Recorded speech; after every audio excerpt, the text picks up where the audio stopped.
Olá, meu querido irmão, minha querida irmã, graça e paz a todos, em nome de Jesus. Estamos aqui para meditar em mais um texto da Palavra de Deus, nesta terça-feira que o Senhor nos concedeu.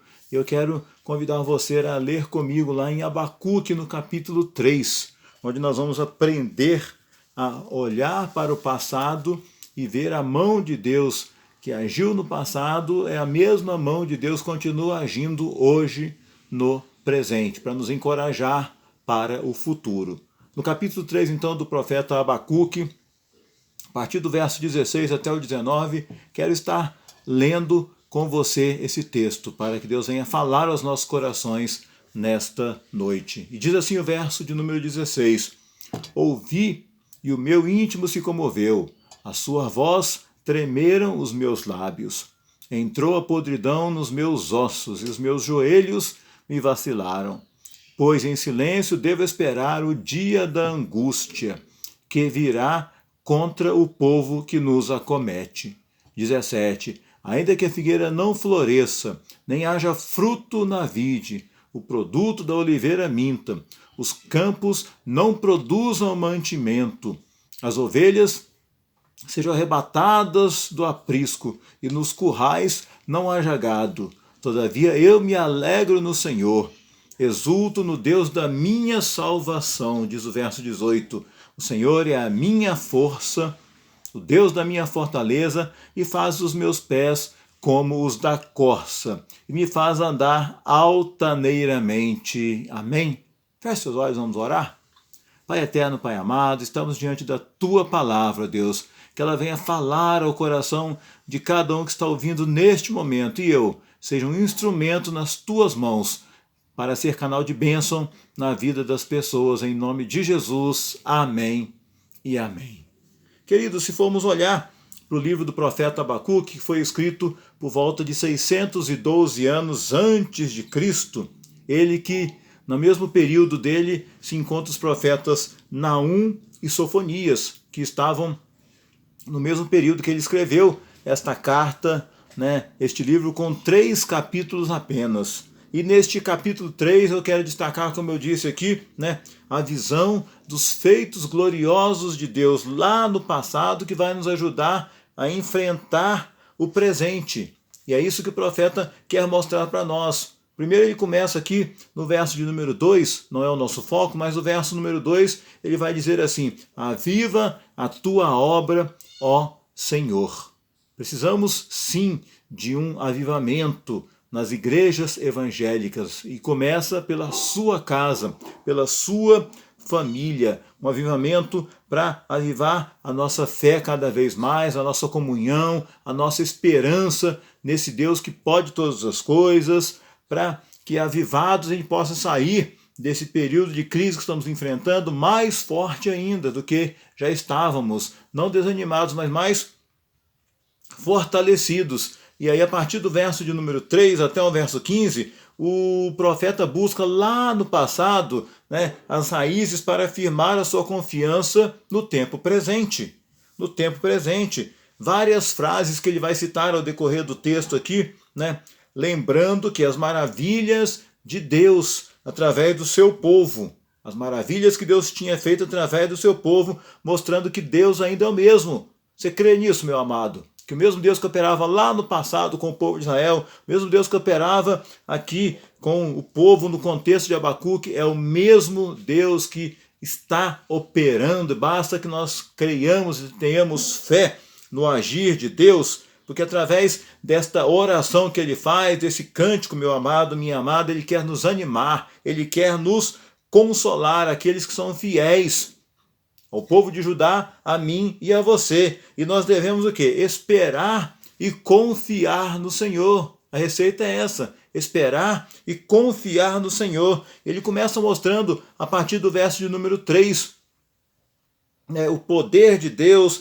a grandeza de Deus sendo manifestada através da sua glória. No verso 3 vai dizer: Deus vem de Temã, e do monte de Parã vem o santo, a sua glória cobre os céus, e a terra enche o seu louvor. Ele começa a lembrar da glória de Deus se manifestando no meio do povo, quando caminhavam pelo deserto, né, manifestando a glória de Deus, a luz refulgente, né, a glória do julgamento de Deus. Ele começa a demonstrar a partir do verso 6 e 7, meu amado, né, o poder de Deus demonstrado. Acompanha comigo o verso de número 6. Ele para e faz a terra tremer. E olha e sacode as nações. É o poder de Deus, meu amado, que faz estremecer a natureza. O poder de Deus que faz sacudir as nações. E quando o poder de Deus se manifesta, meu amado, minha amada, os inimigos ficam com temor desse Deus, ficam com medo desse Deus, os inimigos. Por quê? É o poder de Deus sendo manifestado na natureza. O poder de Deus fazendo estremecer a natureza. E aí ele começa a ter uma visão, né, de carruagens de salvação que saem em cavalgada do verso 11, ou melhor, do verso 8 ao verso de número 11. Dessas carruagens que saem em direção à vitória, cavalgando para a vitória, para trazer o quê? Né? A nossa libertação. No verso de número 13 vai mostrar isso. Tu sais para o salvamento do teu povo, para salvar o teu ungido. No verso 13, feres o telhado da casa do perverso e lhe descobres todo o fundamento.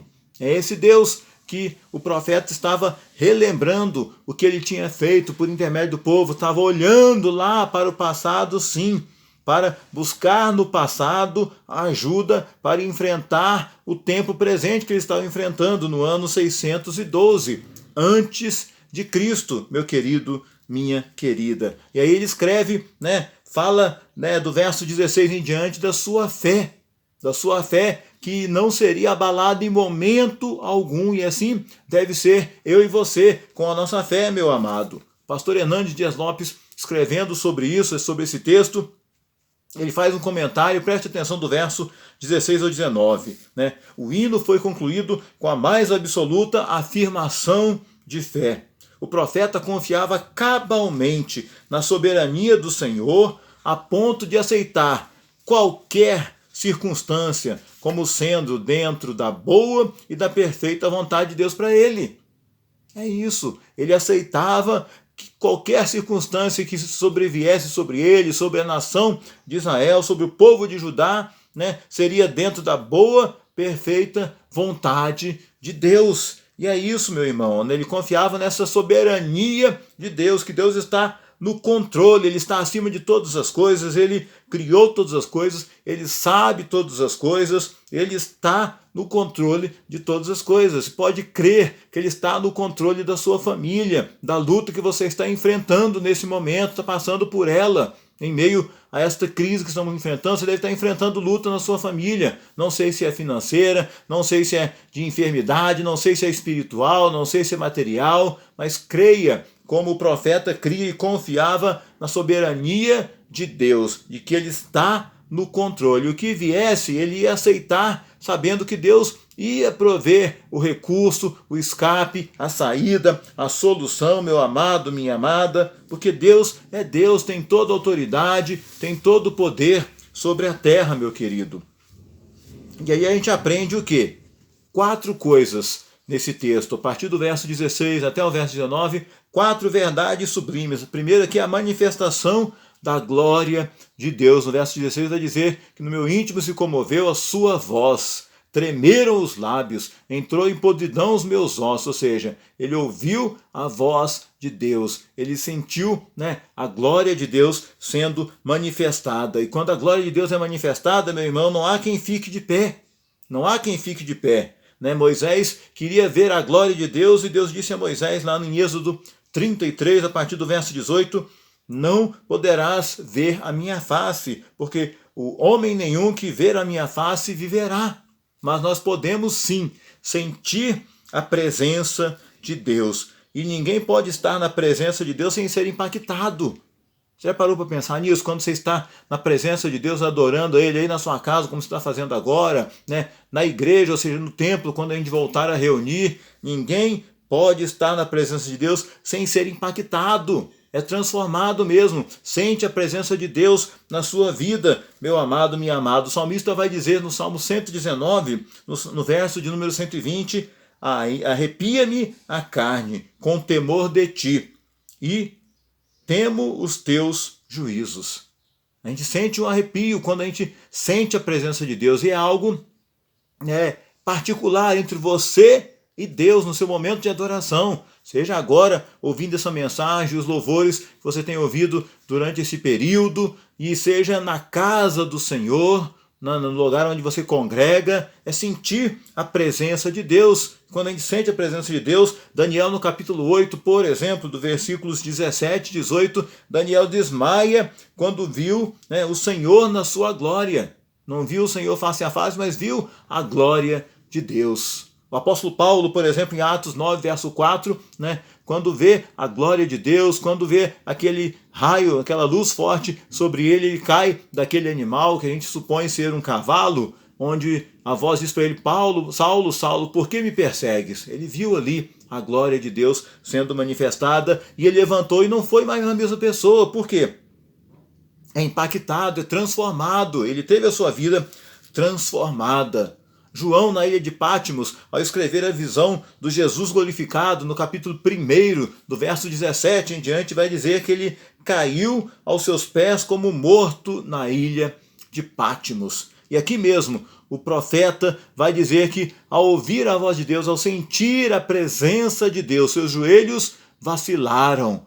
E os seus joelhos vacilaram, os seus lábios ficaram trêmulos. E é assim que a gente precisa estar ao sentir a presença de Deus nas nossas vidas. Os joelhos vacilar, trôpego, se move com dificuldade, mas você sente ali algo especial, Deus falando ao seu coração através das leituras, dos cânticos, meu amado, minha amada, e aí você sentindo a presença de Deus, você vai ter confiança. Confiança não na circunstância que estamos vivendo, ou na circunstância que você está vivendo com a sua família, mas confiança no Deus que você olha para o passado e vê. Ele agiu no passado e vai continuar agindo hoje e amanhã. Porque o povo de Judá, meu querido, só para você entender, no verso 17, eles dependiam da agricultura para sobreviver.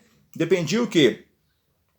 Dos figos, das uvas, das azeitonas, de outros produtos da lavoura, bem como criação de ovelhas, cabritos e gados. Eles dependiam disso para sobreviver. Mas se você ler comigo de novo o verso 17, na linguagem de hoje, vai dizer assim: ainda que a figueira não produza frutos, as parreiras de uva não haja azeitona para apanhar, nem trigo para colher, nem ainda haja mais ovelhas nos campos, nem gado nos currais, ainda que falte isso tudo. A confiança dele estava em Deus. Verso 18. Mesmo assim, eu darei graças ao Senhor e louvarei ao Deus da minha salvação. Será que é fácil a gente louvar a Deus em meio à crise? Adorar a Deus em meio à crise? Sabendo que pode faltar tudo, mas não pode faltar a nossa confiança em Deus, que o profeta confiava, meu amado, minha amada, não a sua confiança não estava na provisão, assim, naquele que provia todas as coisas, no Deus de Israel, Deus de Abraão, Deus de Isaac, Deus de Jacó, o nosso Deus. Os recursos da terra podem falhar, meu querido, podem falhar, mas Deus nunca falha. Ele entra com a provisão no momento certo, na hora certa. Se você lembrar do hino Castelo Forte, vai dizer, numa das suas estrofes: se temos de perder famílias, bens, poder, se tudo se acabar e a morte enfim chegar, com ele nós reinaremos. Jó perdeu tudo. Não outro exemplo, mas a sua mulher disse: amaldiçoa esse Deus e morre. E ele em momento nenhum amaldiçoou esse Deus, ele confiava nesse Deus. Temos recebido o bem de Deus, também não receberíamos o mal? Diz ele lá no capítulo 2, versículos 9 e 10. Esta confiança que eu e você somos chamados através desse texto a ter no Senhor, esta confiança, e no verso 18, esta alegria que é eterna, a alegria que, como diz o profeta Neemias, a alegria do Senhor é a nossa força. A alegria do Senhor tem sido a sua força, meu amado, porque a alegria não é determinada pela presença de coisas boas ou coisas ruins, independente. Se essa coisa está boa, eu estou alegre. Se o momento está ruim, eu continuo alegre nesse Deus, meu amado. Eu continuo alegre nesse Deus, fortalecendo a minha alegria, buscando palavras de ânimo, de conforto na sua palavra, na sua Bíblia. Deus vai estar nos fortalecendo, vai estar nos dando uma alegria que a gente, como ele diz aqui, eu me alegrarei e me exultarei no Deus da minha salvação. Ainda que me falte tudo, acabe os gados, acabe os alimentos, eu vou continuar me alegrando nesse Deus, que é o Deus da minha salvação. É isso que a gente aprende nesse texto, meu amado, minha amada. A manifestação da glória de Deus sobre as nossas vidas, a confiança, a alegria, independente da circunstância, a alegria e o sustento eficiente de Deus, o sustento suficiente desse nosso Deus, que Ele é a nossa fortaleza e faz os nossos pés como os da corça, ou seja, faz-nos andar firmemente como a corça. Ele tinha razões de sobra para se alegrar em Deus. O profeta Abacuque tinha razões de sobra para se alegrar em Deus. Ainda que o seu coração desfalecesse, a sua carne desfalecesse, Deus era a fortaleza da sua vida, como já dizia o salmista, meu amado. Então, ele que no começo aqui, narrando, ele fica um pouco em dúvida, deprimido quanto à retidão, quanto à justiça de Deus, ele termina o quê? Alegre e confiante na provisão e no poder sustentador de Deus. É assim que devemos ser eu e você. Confiar na provisão, confiar no prover de Deus para cada um de nós. Você tem família, você precisa de colocar o pão de cada dia dentro do seu lar. Tem as contas do mês para pagar, mas você precisa crer no Deus que provê tudo isso, o Deus que não desampara. Certa vez, quando eu fui fazer missões lá no Nordeste, durante 15 dias, com um grupo de seminaristas do Seminário Betel, lá em Volta Redonda, fomos até a Bahia, passamos pela Bahia, numa das cidades lá, fazer missões e ver um trabalho que uma professora fazia com crianças. Ela que era funcionária do Estado na área de enfermagem, largou tudo para trabalhar com crianças no sertão da Bahia, lá no interior da Bahia, e ela contando com a provisão de Deus no dia a dia, para o alimento das crianças. Cada dia uma criança perguntava para a tia, o que nós vamos comer amanhã? E a resposta dela era, o Senhor proverá. E no dia seguinte não faltava comida na mesa daquelas crianças. Ela pregando o evangelho para aquelas crianças e alimentando fisicamente aquelas crianças. É o Deus que provê. A gente precisa crer e exercitar esta nossa confiança na provisão de Deus que vai nos sustentar. Tem te sustentado até aqui? Glorifique a Deus. Mas a crise, pastor, a gente não sabe como é que vai ficar daqui para frente, a economia do país, mas creia que se Deus tem te sustentado até aqui, vai continuar sustentando. Viva na dependência desse Deus, onde você encontrará a resposta para todos os seus problemas. E confie que as bênçãos não falham de Deus. Ele entra no momento certo, na hora certa, ele entra com provisão e faz você andar altaneiramente, ou seja, firma os seus passos, que apesar dos perigos, dos desafios, você anda altaneiramente, ele te leva como a costa para um lugar bem alto, onde você pode descansar no refúgio que é o Senhor Jesus. Porque, meu querido, minha querida, para a gente concluir, é pela fé que nós vivemos, vencemos e triunfamos. Repita isso comigo. É pela fé que nós vencemos, vivemos e triunfamos. Pode faltar os recursos materiais, mas a sua confiança deve ser inabalável, como o salmista do Salmo 125. Como o salmista no Salmo 125, porque eu e você vivemos pela fé. Ele disse isso aqui no capítulo 2, verso 4, e Paulo veio a repetir lá na frente, que o justo vive pela fé. Então eu me alegro, eu continuo me alegrando, exultando no Deus da minha salvação, sabendo que Ele nos toma pela mão, Ele nos carrega na hora da dúvida, na hora da angústia, meu irmão, e nos dá cânticos. Mesmo em meio à escuridão, Ele nos dá cânticos, como deu esse cântico ao profeta Abacuque, deu a Jó na hora do seu sofrimento, lá no capítulo 35, no verso de número 10, onde está Deus que me inspira canções de louvor durante a noite. Ou seja, é confiar nele e ver a grandeza dele agir, ver o poder de Deus agir. Mesmo que falte tudo, não desanime, porque ele cria, meu amado, minha amada, que mesmo nos momentos difíceis, Deus vai renovar as nossas forças, Deus vai renovar a nossa esperança, vai suprir as nossas necessidades. E aí, vamos o quê? Mostrar para os nossos filhos, e ensinar os nossos filhos a serem gratos a Deus por tudo que acontece na vida. Por tudo que acontece, ensinar nossos filhos a serem gratos para com esse Deus diante de tudo que ele tem feito. E temos sido gratos? Que esta palavra, meu amado, minha amada, venha te ajudar, te fortalecer a você passar por esse momento que estamos passando como país, como nação, que você venha ser fortalecido para passar pelas lutas confiantes que o nosso Deus não falha, de que ele é fiel. Nós é que às vezes somos infiéis, como disse o apóstolo Paulo. Possamos permanecer fiéis, ao lado do Senhor, crendo que ele vai agir, crendo que ele vai trazer essa alegria para dentro dos nossos corações, vai continuar sendo a nossa fortaleza. E você que está nos ouvindo e de repente e não conhece a Jesus, como Senhor e Salvador de sua vida, não tem ele ainda no seu coração, anda desesperado, buscando a solução para o problema, para a luta que você está enfrentando, meu amado, minha amada, creia que Jesus pode resolver tudo, basta você entregar sua vida a ele. Atos 16, 31. Crê no Senhor Jesus, será salvo tu e a tua casa.